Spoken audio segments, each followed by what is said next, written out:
Hey everybody, welcome back. Sorry about that. We had a little bit of streaming data. This must be a peak time. A lot of people are probably watching a lot of the new stuff on Netflix.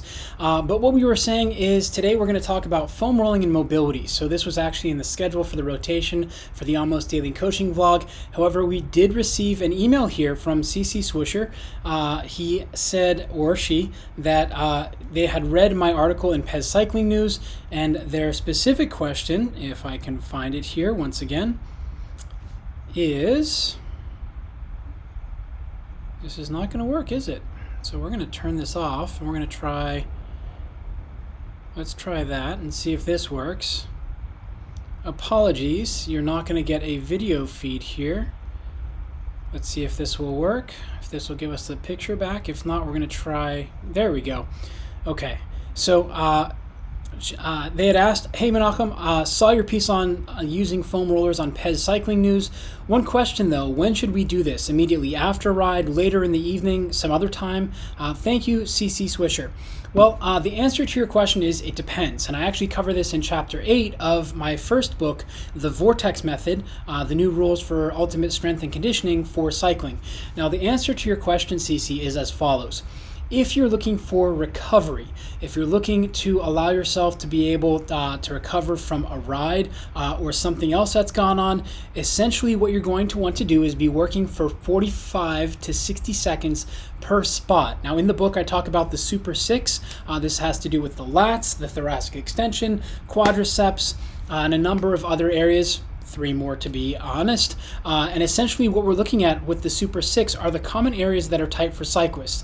So this also includes the glute medius, which is going to need a lacrosse ball, the chest, which yes, you can use the foam roller for, and those would be the 6. So the front of the shins being the last. Now, why do we do the front of the shins? Shin splints and shortening of the anterior tibialis can affect knee function, foot function, and glute and pelvic floor function. So that's why the anterior tibialis muscles or shin splints, that's why it received a solo video over on the Human Vortex Training YouTube channel, is because it is a really important muscle that a lot of people neglect as cyclists. It gets a lot of work done, does a lot of stabilizing, and it can take over for the rotators, which can place more stress on the knees.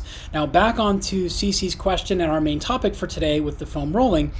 There's 2 different types of foam rolling. There's warm-up foam rolling, which is when we're getting ready for a strength session or for a bike ride. So CC, if you're feeling tight and you find the Super 6 points, the anterior tibialis, the glute medius, the quadricep, the lats, the chest, or the thoracic extension are extremely tight, yeah, you're going to want to do them as part of your warm-up before you ride. Now, the thing is, the warm-up is just to increase a little bit of blood flow, more to make the mind-muscle connection, and to try to get those muscles to relax a little bit before you go out and perform. Fast is loose and loose is fast. This is where we really want to try and make sure that we are allowing the body to get into better position, because joint position dictates muscle function. And we have someone else asked about joint position dictating muscle function. We'll get into that later in the Almost Daily Coaching vlog. Now, for the foam rolling as a warm-up, CC, the most important thing that you need to remember is these are only 20 to 30 seconds per spot. So total, your whole foam rolling should take no more than 4 to 6 minutes if you're doing it for a warm-up. We're not there to relax and tone down the muscles. Now for recovery, if you're doing it after a ride or in the evening that day because you're feeling a little bit tight, that would be a time that we would look at 45 to 60 seconds per spot, which will really allow us to be able to get more toning down or parasympathetic nervous system activation, the rest and digest. Whereas before the ride, we're looking for the sympathetic fight or flight response. Now, even deeper than this, and we didn't include it in the book, for those of you who have read it, it is very thorough. It's the most comprehensive book on the market on strength training for cyclists and how to apply it to our sport. Some people who have been in strength training for a while will kind of flip through it and say, oh, well, this is everything that's out there, or this seems familiar, but it's really geared towards cyclists and also triathletes as well, believe it or not. Now, the reason I don't go into the next thing we're going to cover here in the Almost Daily Coaching Vlog on foam rolling is because the book was already so long, we had to chop out a lot of stuff. The book was actually about 45 or 50% longer than it turned out, but thanks to my awesome editor, we cut it down and really gave you an immediate action book that you can read through and really take home. But we cut out 65,500 words from that. And let's say 20,000 were junk words. So that's 45,000 words that we took out of quality information that, at 400 and something pages, it's already longer than most out there. Now, what are these things? The 3 things for foam rolling. There's actually, beyond the recovery or warm-up or activation kind of foam rolling, there's actually 3 different types of foam rolling that you can do. The first one is what a lot of us think of, and that's where we're rolling kind of up and down through the whole muscle. Sorry, someone's deciding to rev their engine here. Where you're rolling up and down and you're just kind of going through the muscle. That's one style of foam rolling. Now, some people will say you should only roll away from the center of the body because of X. You should only roll towards the center of the body because of Y. It's really up to you. The science is really out there, and honestly, we still don't fully understand why foam rolling works. But this first one is the most common. You're just rolling up and down. Now, the second version is what we would do with the glute medius. And what this is we would take a lacrosse ball. We can also do it with the foam roller, but a lacrosse ball will give you an apex. So you're going to have more of a point that you're going to be able to actually trigger point that muscle, which is a small trigger point.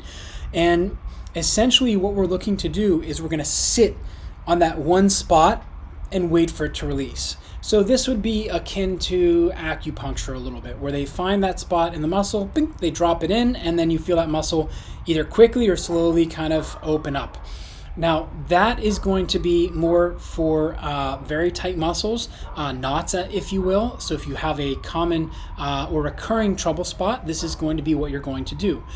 The last variation is where you're going to sit on a spot and then you're going to take the muscle through its range of motion. So pretend this is my lower leg, this is my foot, and let's say we're working on the quadricep. So this would be where we're laying on our stomach and we have the foam roller, we find a tight spot, let's say in the the rectus femoris, and we're just going to flex and extend the muscle.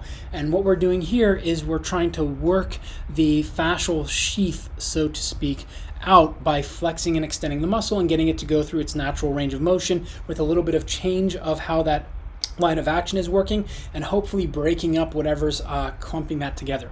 Now, each of these is going to have a different type of result for your foam rolling. So the ones that I prefer to do, I don't have a single one. It really depends on what I need. So if you were in my living room on Saturday afternoon, when I grabbed the foam roller for my quadricep on my left side, my vastus lateralis, to be honest, to be specific, and my TFL. Did I do TFL? I did TFL.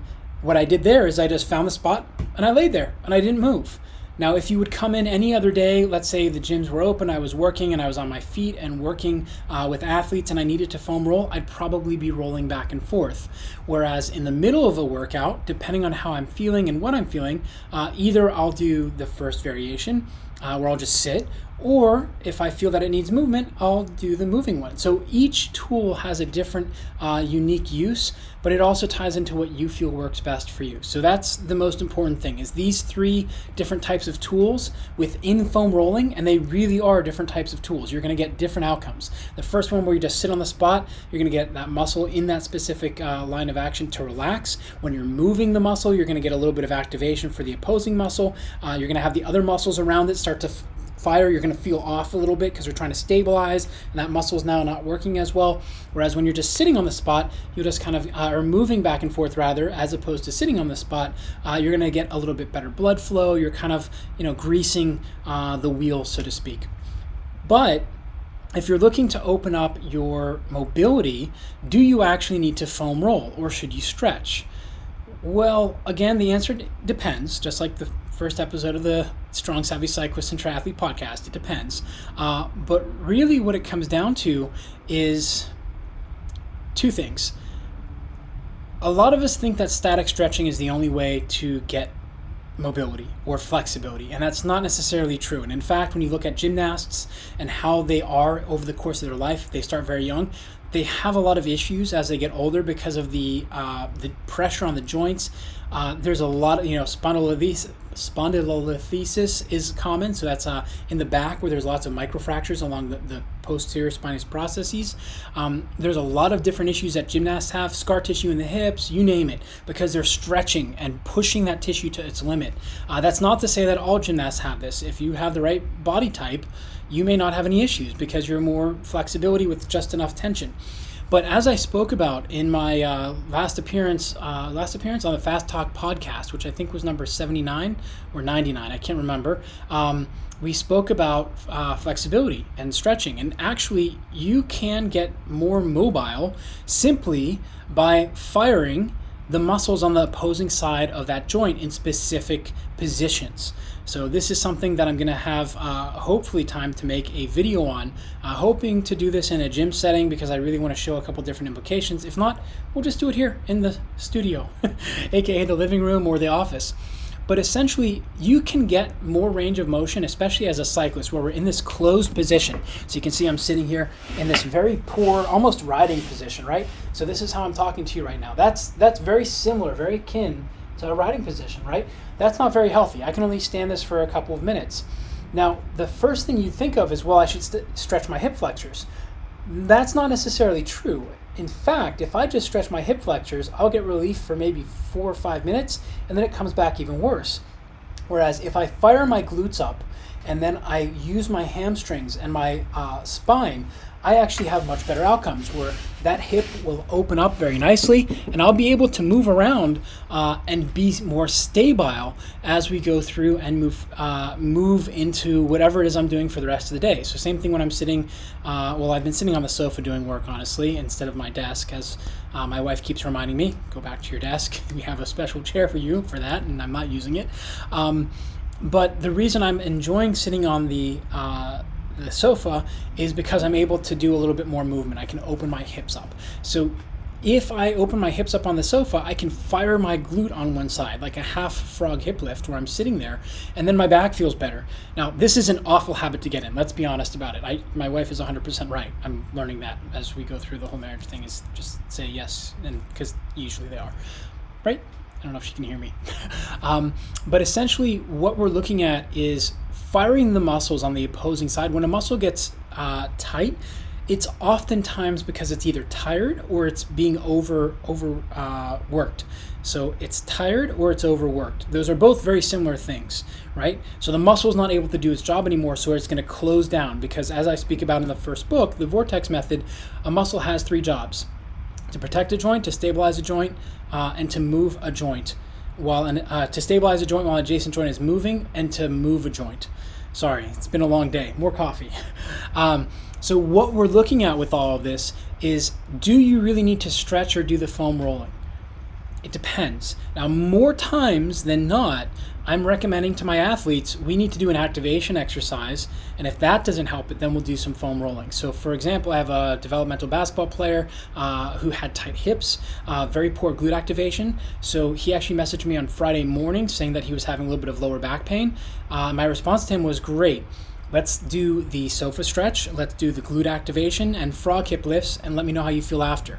And actually, right before we jumped on the call, I had another athlete, a basketball player, also a developmental basketball player, who was complaining of a little bit of tightness on the peroneus longus and brevis on the side of the foot after doing some shooting.